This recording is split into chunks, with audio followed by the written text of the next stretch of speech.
Like, they're suing me for something I didn't do. So Jake Paul just got suspended weeks before the biggest fight of his life with none other than Mike Tyson. Set for November 15th, 2024 at the AT&T Arena. All that hype?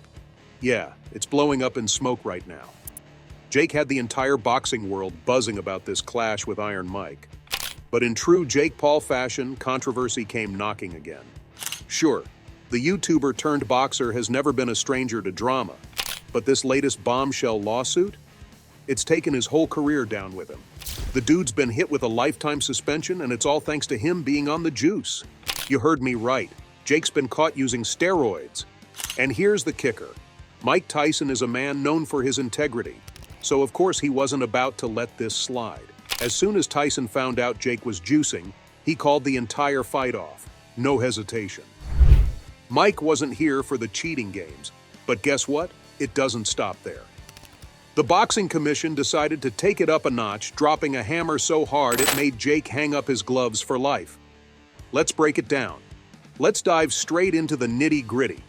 Remember Jake's recent fight against bare-knuckle brawler Mike Perry on July 20th, 2024, in Tampa, Florida. The problem child walked away with a massive win, knocking Perry out cold in the 6th round. But now, just weeks later, that victory is being wiped from memory because Jake Paul wasn't fighting clean.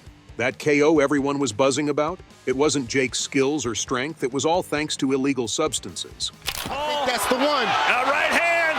This may be it! Right hand! So Jake Paul tested positive for not just one, but multiple banned substances in his post-fight drug test. The two substances that came back in his report? Ostarine and 19-norandrosterone. Now, for those unfamiliar, Ostarine is a type of SARM that helps athletes pack on muscle and increase strength. Essentially, it gives them a performance boost that's completely unfair in any sport, but especially in boxing, where strength and stamina can make or break a fighter. And 19-norandrosterone. That's a metabolite of nandrolone, an anabolic steroid infamous for enhancing endurance, speeding up recovery, and building even more muscle. So basically, Jake was juicing up with substances that made him hit harder, recover faster, and dominate in ways he never could have done naturally. This wasn't a simple case of, oops, I took a contaminated supplement. The amount of these substances in Jake's system was way too high for that excuse. This was intentional, calculated cheating. Jake was looking for an edge in that ring, and now it's blown up in his face. But here's where things get even worse for Jake. This isn't just a slap on the wrist like we've seen with other fighters. The Boxing Commission didn't hold back. They hit him with a lifetime suspension.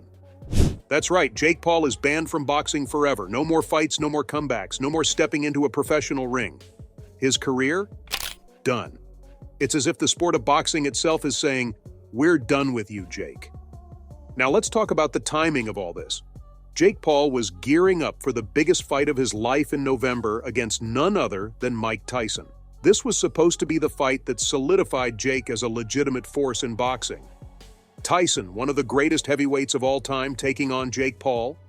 The world was watching, fans were hyped. The pay-per-view numbers were set to be insane.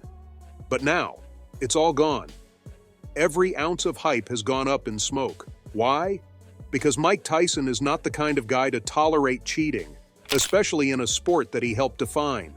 As soon as Tyson got wind of Jake's steroid use, he pulled the plug on the fight. Tyson made it clear, he's not fighting a cheater. Mike's a man of integrity, and he's been through the ups and downs of this sport. He's seen it all, but he's not about to step into the ring with someone who's looking for an unfair advantage. And honestly, who could blame him?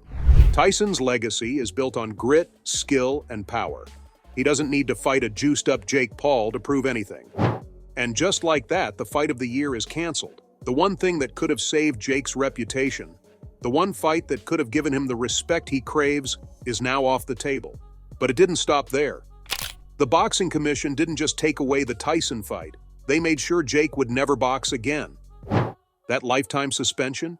It's the final nail in the coffin for Jake Paul's boxing career. There's no appeal, no second chance. He's done, and there's no coming back from this. Now let's backtrack a bit. Jake's rise in the boxing world has been nothing short of controversial. From his YouTube days to his transition into boxing, Jake has always been a polarizing figure. He's the guy everyone loves to hate, and yet he always managed to stay in the spotlight. But this scandal? this is different. Testing positive for ostarine and 19-norandrosterone isn't just another headline-grabbing controversy. It's career-ending. This is the kind of cheating that gets you blacklisted, not just from boxing, but from any kind of legitimacy in sports. And it's not like this is Jake's first time stirring up drama.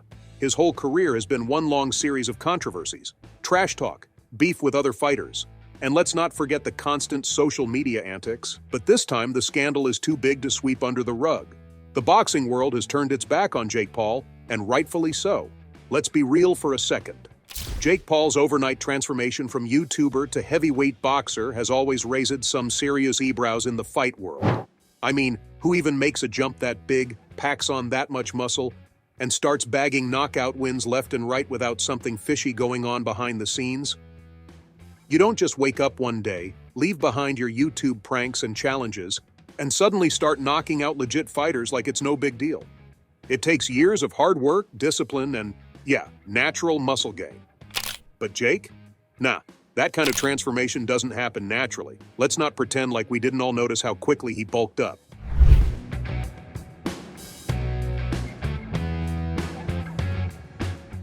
The dude went from his typical YouTuber physique to looking like a straight-up heavyweight. Now, I'm not saying it's impossible to build muscly, but the speed at which Jockey turned himself into a boxing powerhouse just doesn't sit right. He's knocking out trained fighters, dudes who've been in the game for years, and he's barely been boxing for, 3-4 years? It's not adding up. You don't just come in, dominate, and leave actual boxers stunned unless you've got something shady going on under the surface. Let's face it, Jake's sudden muscle gain and rapid-fire KO wins have been the subject of locker room whispers since day one. Fighters, coaches, and fans alike have all been wondering the same thing. Is this dude legit, or is there something else going on here? And now that we know about the banned substances, it all starts to make sense.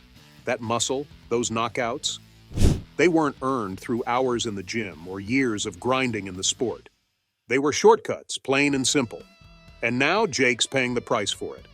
Oh, and let's not forget about UFC President Dana White. He's been firing shots at Jake for ages about this. Dana's been very vocal, publicly accusing Jake of taking steroids before. He didn't hold back, calling out Jake's rapid transformation and basically saying, "There's no way this is natural." Dana even challenged Jake to take a steroid test if he wanted to prove he was clean, but Jake never took him up on it. Suspicious much? Dana's got a sixth sense for this kind of thing, and he's not letting Jake slide on it. He knows shady business when he sees it. "I believe that you're a cheater, and I believe that you use steroids, so I want to randomly steroid test you for the next 2 years." I believe that you're a cheater, and I believe that you use steroids. So I want to randomly steroid test you for the next 2 years. Now, let's be honest here. Jake Paul wasn't even taking this fight with Mike Tyson seriously from the jump. We all knew this was going to be the biggest fight of his career, a once-in-a-lifetime chance to square up against an absolute legend. But Jake?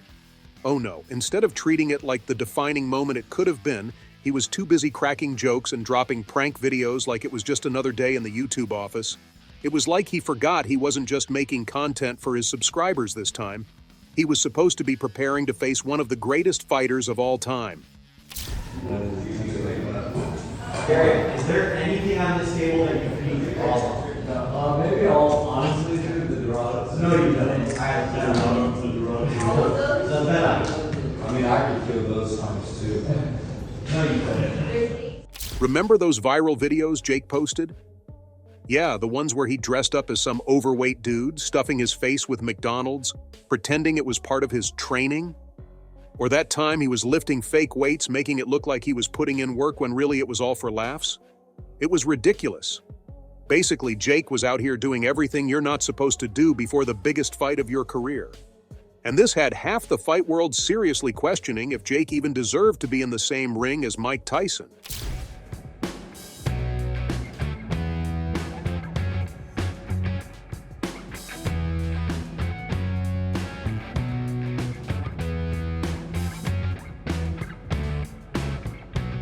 I mean, come on, imagine getting the opportunity to put on gloves and go toe-to-toe with a legend like Mike Tyson, and instead of focusing on training, you waste it by cracking jokes to build up hype for some cheap pay-per-view numbers. That's not just unprofessional, that's straight up disrespectful to the sport, to Mike, and honestly, to the fans. Well, I guess we'll have to wait and see how everything plays out. So, that's all I have for you today. What are your thoughts on this recent scandal? Fill the comment section with your thoughts, and I'll see you in the next video. Until then, peace out.